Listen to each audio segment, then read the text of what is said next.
Hello, beautiful people. It is wonderful to be with you. I am going to share a little transmission today, which is all about the importance of an integrated practice, particularly when you are really expanding into your spiritual work and you're also activating your human technologies.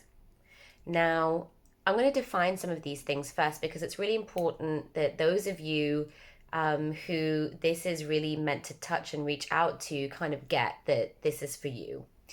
This is a very important subject, particularly for my students of energy medicine or holistic medicine, because it's very much aligned to the integral part of our teachings, which is safeguarding.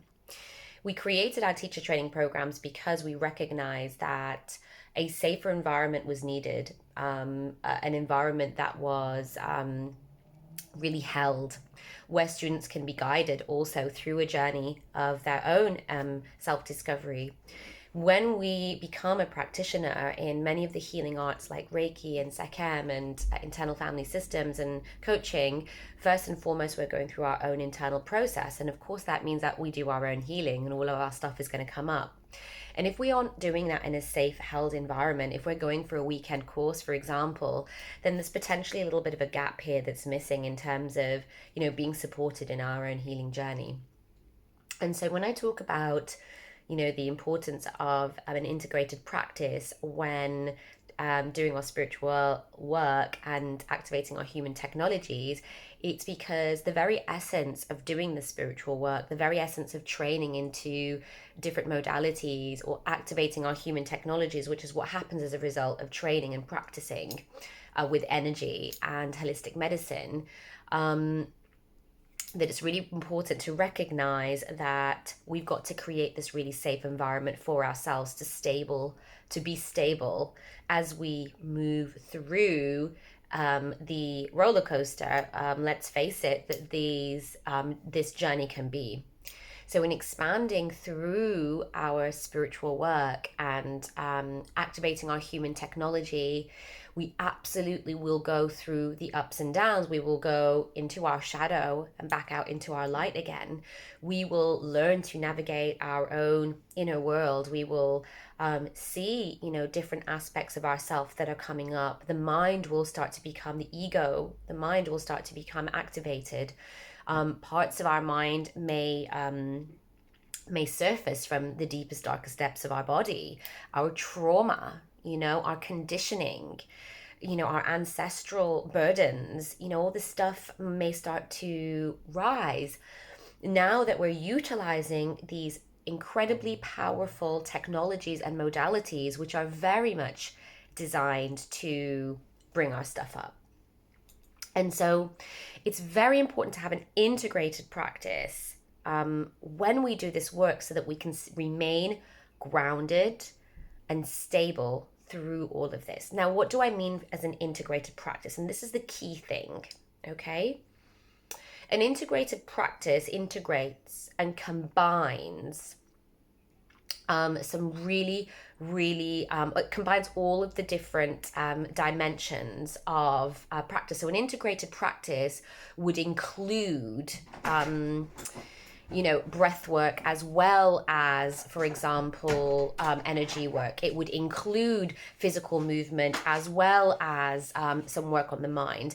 An integrated practice will integrate all of the different dimensions of a particular healing journey within that. So, for example, if you were just meditating every morning and that's all your practices was, and day after day after day you were meditating every morning and nothing else, then I would say that isn't necessarily a very integrated practice. That's one practice exercising particular mechanisms of our human technologies, which is really wonderful, but then we're going to be missing out on activating and exercising the other technologies within our system. And this is the thing with his holistic medicine, is that with holistic medicine, we're addressing and we're working on all the different other interrelated aspects of our being, of our energy system, because we recognize that they all work together and they all need to be exercised. because we practice, because just as a muscle needs that constant practice, it needs that constant training to remember how to perform that function. It's the same with our own healing. The practice is what we do day to day. It's what we keep coming back to remind ourselves of some of these fundamental things, of how to connect to self energy, of how to breathe, of how to correct the mind, of how to detach from, some of our parts, of how to self-soothe and come out of overwhelm. We practice that on a day-to-day basis with our self-care and self-practice regime. And then we also do a practice in the moment as well. Minute to minute, we get triggered, and in that moment, we work on our stuff. This is what practice is.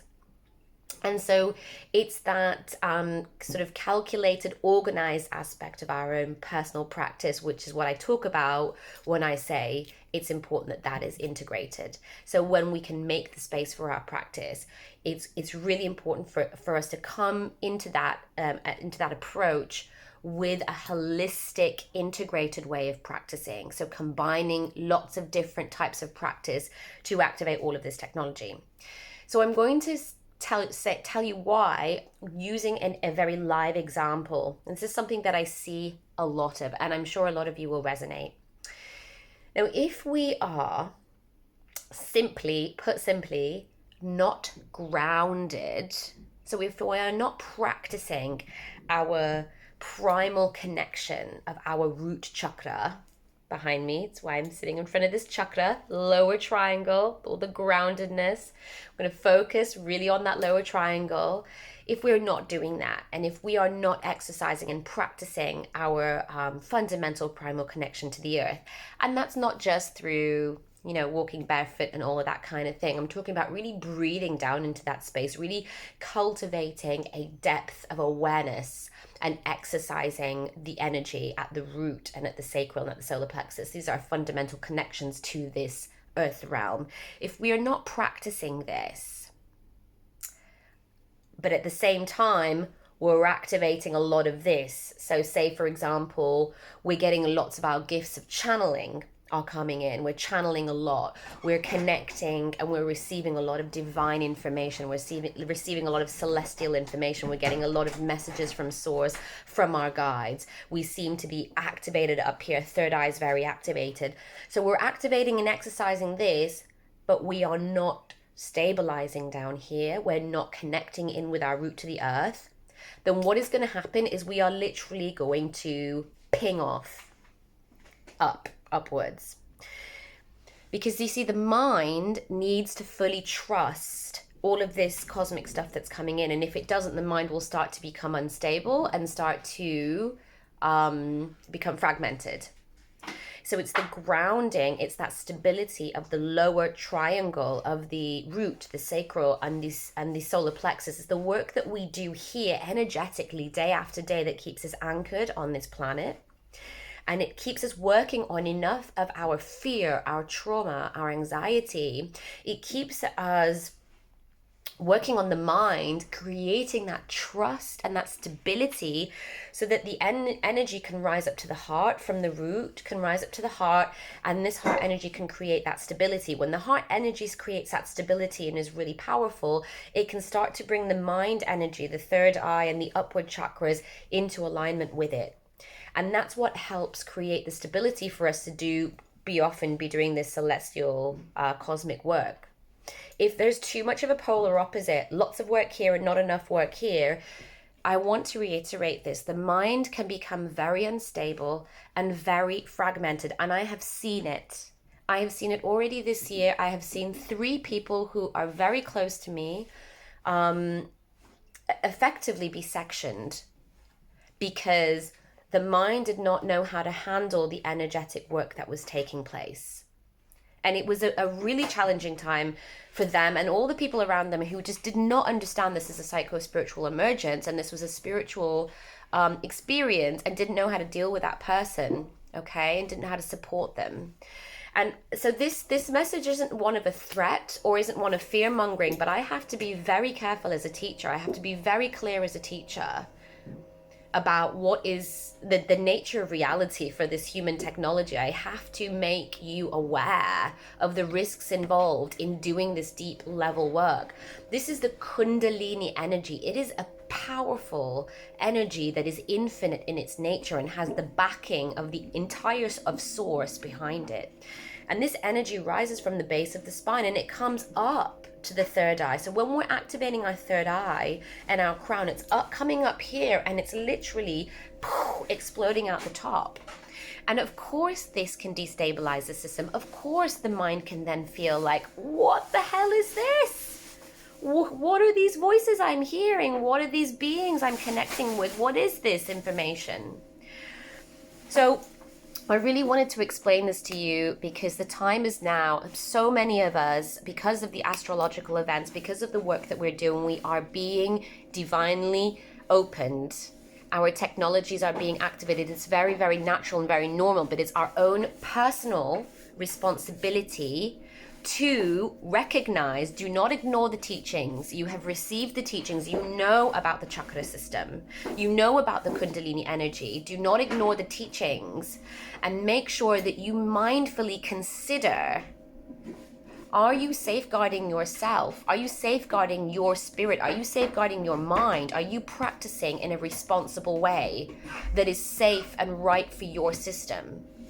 What work do you need to do to cultivate the willingness and determination and commitment and discipline and staying power in order to stabilize into your self-practice? If that's something that you haven't been doing, or something that you've been lax with, if you're doing a lot of this work up here, a lot of channeling, you're really opening up these dimensions, but you feel like the practice lower down here perhaps is missing, really, I invite you to go into that, to take your self-inquiry there, to have the courage to do that, because it is of utmost importance that in this time, we really care for ourselves at this level, because sooner or later, this is going to need to be addressed. And sooner or later, the mind is going to feel it, is going to feel this, this intensity of the work going on up here. It is just a matter of time. It is just a natural part of the way that our mind is. I have done this work very slowly and incrementally over the past 8 to 10 years. Okay? My superpowers came in, some of them like that, but the ones that came in like that had come in after years and years and years and years of doing this work. And I was in a position where my body and my mind could handle it, could handle what was coming in. But to get to that point, it was years of practice, years of creating the energetic stability within myself to be able to hold this space, to be able to channel the way that I'm channeling, hear those messages, see those messages. Okay? Do not take that lightly. We get to a point in our spiritual growth somewhere towards the end of the beginning phase, and we're like, I know everything. I know absolutely everything. I've seen it all. I've seen everything that there is to see about spirituality. And when we push through that bit, we recognize that the more we find out, the more we experience, the more we realize we don't actually know, because it's infinite. Yes, there's a deep knowing within that. I have a deep knowing of the infinite nature, and I have a deep knowing that everything is right, and I have a deep knowing when things happen to me, what's going on. But I'm talking about something different here. I'm talking about honoring the journey that we are on, honoring that that journey has a pace and has its own energy to cultivate, that we've got to honor that we've got to safeguard this whole being, and that the mind is there and needs to catch up, and it's going to take a while for that. And so we can still activate our knowing powers. We can still be like, channeling and ready to receive, and we can still be in all of that, but we can also still be really mindful of our 3D nature, of our human nature, and also recognizing that there are some things we just don't know. Okay, so I'm going to just leave it there and say thank you so much for tuning in. I hope you have a beautiful day, and I will see you soon. Namaste.